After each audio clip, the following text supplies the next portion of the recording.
کہ احمد رضا لکھو، اس طرح لکھو، کہتے تیل کی بوندیں ٹپکتی نہیں بالوں سے رضا، صبح عارض پہ لٹاتے ستارے گیسو۔ سرکار صلی اللہ علیہ وسلم جب تیل مبارک اپنے بالوں میں ڈالا کرتے تھے، حضرت عائشہ فرماتی ہے کہ بہت زیادہ ڈالتے تھے، اتنا تیل ڈالتے تھے کہ اکثر اوقات جب آپ تیل سر میں ڈالتے تو اس کی بوندیں ٹپکنے لگتی، اور بیچ سے آپ مانگ نکالتے تھے، تو یہ بیچ کی جو مانگ ہوتی ہے کیسی دکھتی ہے؟ سفید، اور یہ دونوں طرف کے جو بالوں کے کالے حصے ہیں وہ کیسی ہے؟ گویا رات کی سیاہی۔ تو جب رات چھٹتی ہے تو ستارے دھیرے دھیرے دھندلے نظر آتے ہیں، دیکھا نا آپ نے؟ ابھی رات ہے تو ستارے بڑے روشن دکھ رہے ہیں، اب جیسے جیسے صبح آئیں گی، صبح کی کرنیں نکلیں گی مشرق کی طرف سے، صبح سفیدی ظاہر ہوں گی، باریک سی کرن سفیدی ظاہر ہوں گی تو ستارے پھیکے ہونے لگیں گے۔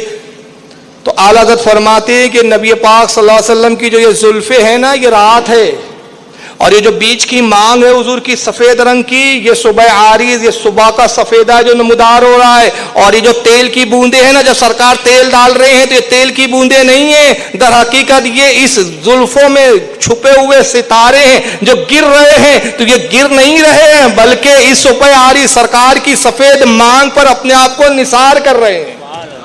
تیل کی بوندیں ٹپکتی نہیں بالوں سے رضا، صبح عارض پہ لٹاتے ہیں ستارے گیسو۔ سیدنا ابو بکر صدیق رضی اللہ تعالیٰ عنہ فرماتے ہیں، امام قاضی عیاض نے کتاب الشفا میں روایت لائی کہ ایک مرتبہ سرکار نے اپنی زلفوں کو ترشوایا۔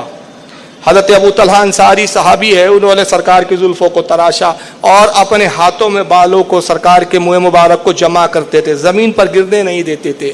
آپ قینچی چلاتے اس سے پہلے کہ وہ گرے اپنے ہاتھوں میں لے لیتے، اور پھر ایک کپڑا بچھایا آپ نے، اس پر اس کو جمع کرتے۔ جب بہت سارے منہ مبارک جمع ہو گئے تو حضور نے فرمایا، اے ابو طلحہ جاؤ اس کو صحابہ میں تقسیم کر دو، اس کو بانٹ دو۔ ابو بکر صدیق کہتے ہیں کہ ایک سرکار کی زلف مبارک کا ایک بال شریف مجھے بھی عطا ہوا، مجھے بھی ملا۔ حضرت ابو بکر صدیق گھر پر لے کر آتے ہیں، اس کو مشک سے معطر کیا اور اپنے گھر کی سب سے بلند جگہ پر جو چھت سے قریب تھی بالکل وہاں رکھ دیا، اور پھر اس کے بعد کچھ عبادت کی اور پھر آپ سو گئے قیام کی نیت سے۔ جب سو رہے تھے تو ایسا محسوس ہوا کچھ دیر کے بعد کہ جیسے کمرے میں بہت سارے لوگ بیٹھے ہوئے ہوں اور ذکر کر رہے ہوں۔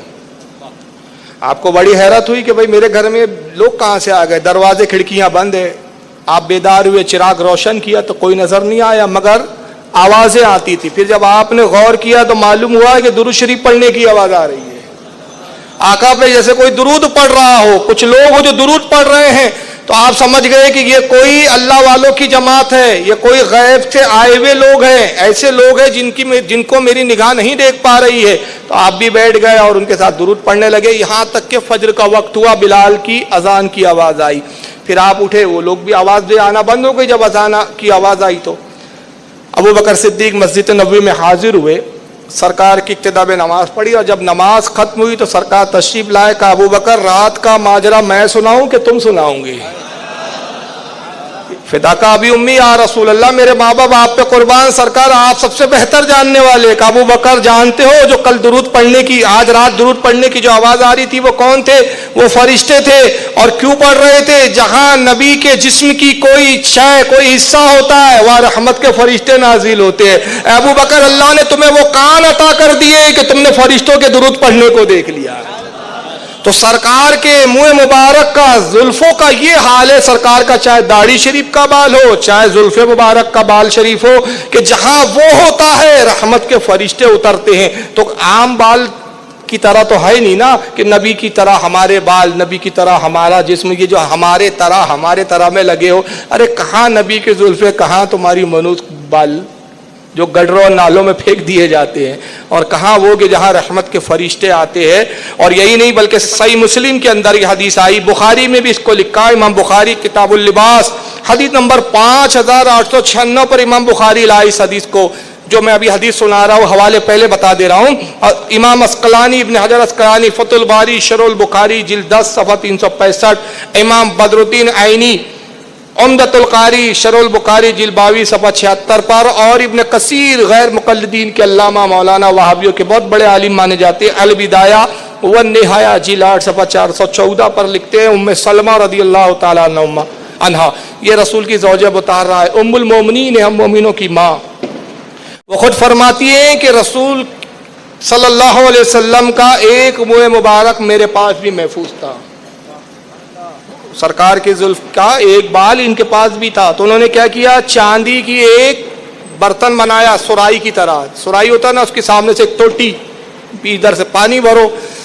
تو حضرت ام سلمہ رضی اللہ تعالیٰ عنہ کا حال یہ تھا کہ جب مدینے میں کوئی بھی صحابی یا کسی صحابی کا بچہ بیمار ہو جاتا تو وہ اپنے بیمار بچوں کو حضرت ام سلمہ کے پاس بھیج دیتے.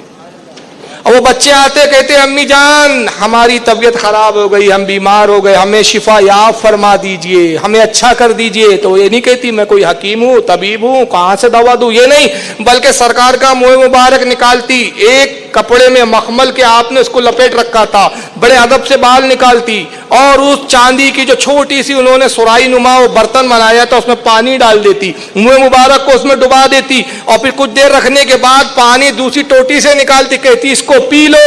راوی حدیث کہتے جیسی مریض اس پانی کو پیتا اللہ تعالیٰ شفا عطا فرما دے. اور ایک بڑی پیاری میں حکایت سنا رہا ہوں جناب خالد ابن ولید کے بارے میں، آپ نے سنا ہوگا کہ ٹوپی میں سرکار کا منہ مبارک تھا ان کے، اور جس جنگ میں جاتے فتح پاتے تھے، جس جنگ میں جائے فتح یقینی تھی. فاروق اعظم رضی اللہ تعالیٰ عنہ کا دور خلافت ہے، سرکار فاروق اعظم نے ایک محاذ پر بھیجا ان کو، بڑے بڑے جلیل قدر جرنل صحابہ ان کے ماتحت اس وقت تھے. جنگ شروع ہوئی، مدینے سے کافی دور ایک علاقے میں جنگ ہو رہی تھی، اور جب جنگ شروع ہوئی تو نتیجہ یہ ہوا کہ پہلے دن ہی مسلمان بڑی تعداد میں شہید ہو گئے.